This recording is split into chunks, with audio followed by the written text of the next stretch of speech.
Hey guys, welcome to my channel. Today I want to talk about something super vulnerable to me, and it is why I am unrelatable. If you want to hear about my story, then keep watching.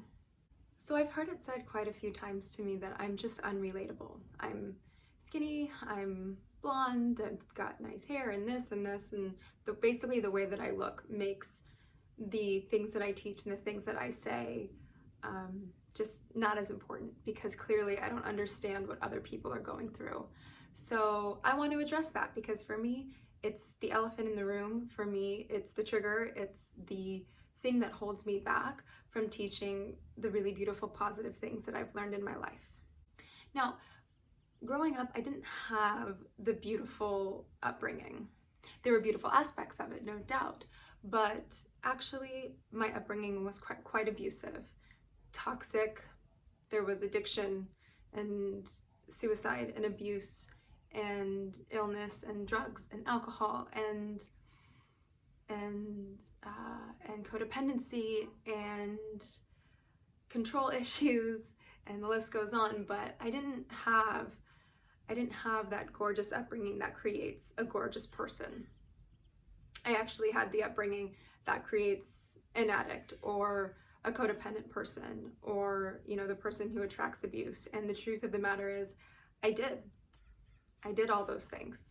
I manifested an illness in my body when I was 20 years old because I was making poor decisions, searching for men who had, subconsciously searching for men who were like my father, who had passed away when I was 15 and was an addict. I was looking for men who I could save because I couldn't save him.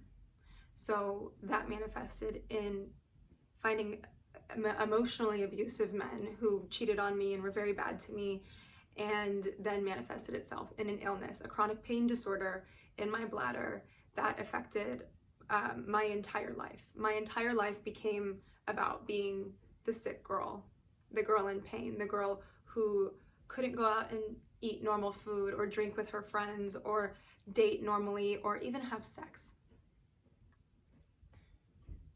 I remember one time a man told me, you should really stop talking about your illness because nobody wants to date a sick girl. Nobody wants to love a sick girl. Those words stayed with me for a very long time. In ways, they're still with me now. I continued to do a ton of work. I did mindset work, I did self-love work, I did goddess work, I did sexuality work, I saw healers, I saw Reiki people, I was in trauma therapy, I was in vaginal physical therapy, I had my legs up for doctors left and right and center, being poked and prodded at and re-traumatized over and over and over again because I was sick, I was in pain, and I really needed help. I felt ugly. I was very skinny and far underweight. No matter how much I ate, it didn't matter. No matter how healthy I ate, my weight stayed the same. And then I started attracting a different type of guy. Same type of guy, but in a different wrapping. And I kept thinking that I was excelling, like I'm growing.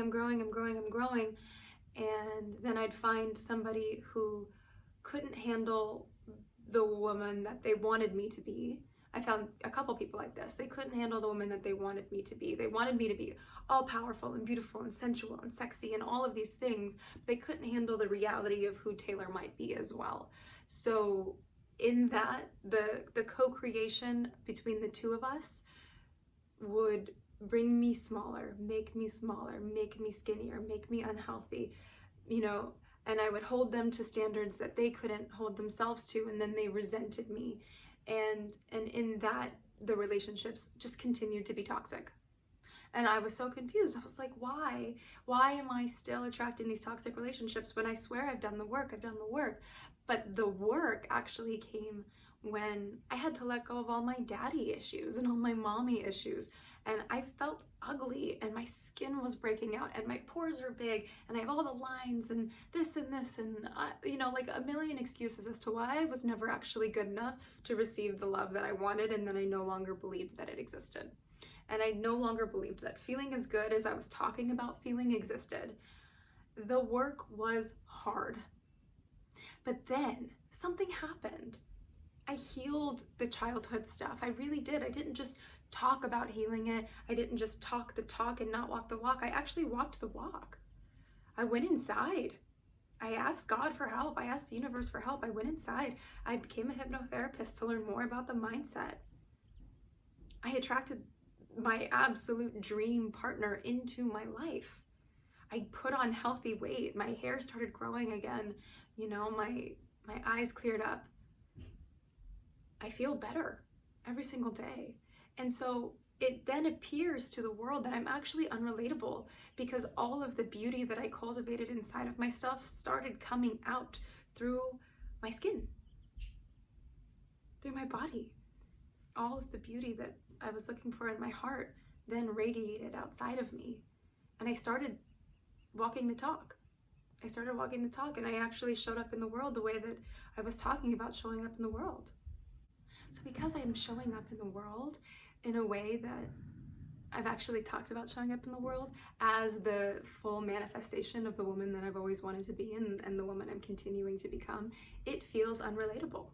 It feels like there's a perfection to it when I'm far from perfect. I'm still my own version of a mess. But what you're seeing and what you're hearing it's been a long creation of collecting and learning and seeing and feeling. Everything that I preach, everything that I've learned, I'm giving it to you because I want the world to have more of it, because I think it's magic. So I'm actually not so unrelatable. I'm actually just, showing you the future version of me.